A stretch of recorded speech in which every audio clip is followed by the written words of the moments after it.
Olha, eu já criei mais de 20 projetos unicornianos. E meus projetos sempre nasceram do zero, né? Mas eles têm o potencial de ser empresa de bilhões de dólares. Como eu sei fazer isso em série, eu vou fazer de novo. O Ike vai voltar, o Ike vai fazer de novo. Este é o melhor país do mundo para se investir.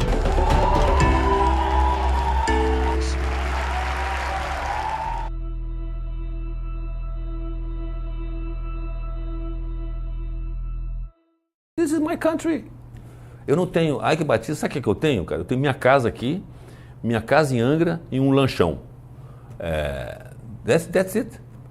Ike não tem seu apartamento em Nova York, na Avenue Foch, em Paris, ou em Londres. Dá um endereço nobre em Londres. Não tenho.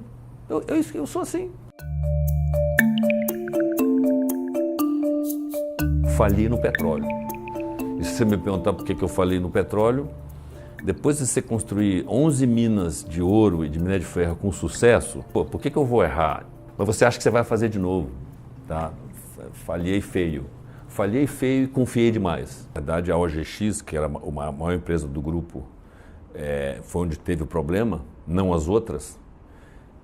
Eu decidi que fosse um processo sistemático, conseguir passar esses ativos para novos sócios internacionais grandes, por exemplo, o Superporto do Açu, é um fundo americano, porque como eu tinha 5 empresas listadas na Bolsa, quando uma delas, infelizmente foi a maior, não teve sucesso, você tem meio que um efeito corrida bancária, clac, clac, clac, clac, clac. Então fui buscando novos sócios e com isso dívidas que tinha nesse pacote todo foram também passadas para os novos sócios e quitando toda essa situação.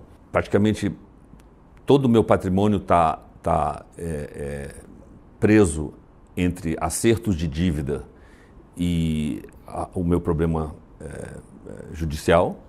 Então hoje eu estou trabalhando literalmente vendo consultoria, criei uma minha empresa EBX Consulting, né? Essa semana mesmo tive aqui uns 6 jovens e que pagam muito bem. Eu paguei as contas com o BNDES, sabe como é que eram os contratos comigo? Não era só meu aval, com todo o meu patrimônio. Ainda tinha que ter o banco privado dando a garantia, pagando 1,5%. Eu tinha mais um agiota no meio. Que amigo do governo que eu sou, eu paguei até o último centavo. Me carimbaram como campeão brasileiro, do BNDES, que consegui. Eu dando minha garantia, aval do banco, pagando todas as contas. Cara, isso ficou, pelo menos eu sinto isso toda hora, isso ficou carimbado em tudo que é lugar.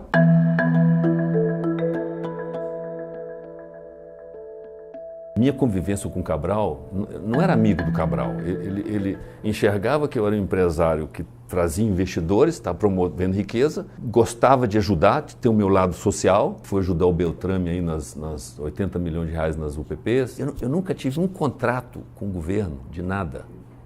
Nada. Eu não tenho nem serviço a prestar, nem obra que eu fiz para ele. Zero. Meus projetos tinham meu capital, era a minha ideia. O governador sempre sabia se meus aviões estavam parados ali ou não. Ele voava, ele sabia. Então ele sabia que seu avião está parado aí, porque eu estava, na maior parte das vezes, eu viajava ou no menorzinho ou no Gulfstream internacional.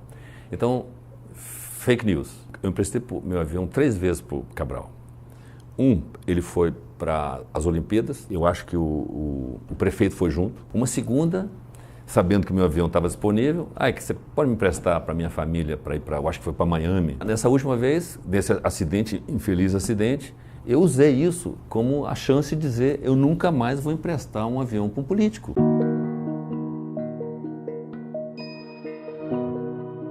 O presidente Lula, eu conheci, acho que em 2012. Na época, todo mundo achava que o presidente Lula ainda mandava no governo. Não vi nada disso. Claro, tem sua influência no partido. O Ike é o nosso padrão, a nossa expectativa. Você no Brasil, quem senta lá é que tem o poder. Ela foi ver o Açu, né? Viu o que o setor privado fez sozinho. Os cartéis estruturados, do jeito que estavam, ela acabava sendo um peão.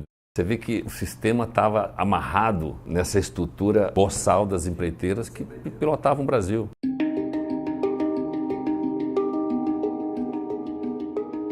Foi uma experiência de cortar o cabelo. Sabe o que eu gostei? Eu acho que o shape do meu rosto é razoável. Não preciso compensar muita coisa. Eu não sou tão careca assim não, tá? As pessoas acham que eu usava peruca de cara. Olha aqui, não é tão ruim assim não. Eu só tinha 1 hora de sol de pátio por dia. No fim de semana, 0. O resto você fica numa cela de 12 metros quadrados, com mais 2 pessoas, lendo, fazendo ginástica.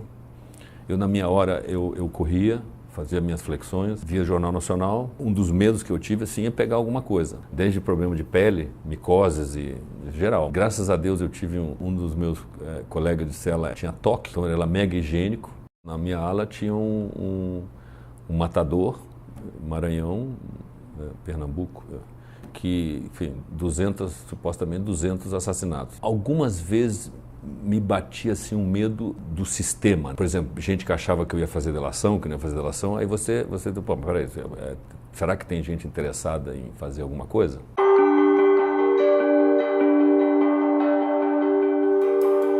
Eu faria diferente selecionar muito melhor o time de executivos, porque em algumas companhias eu entregava a chave e confiei.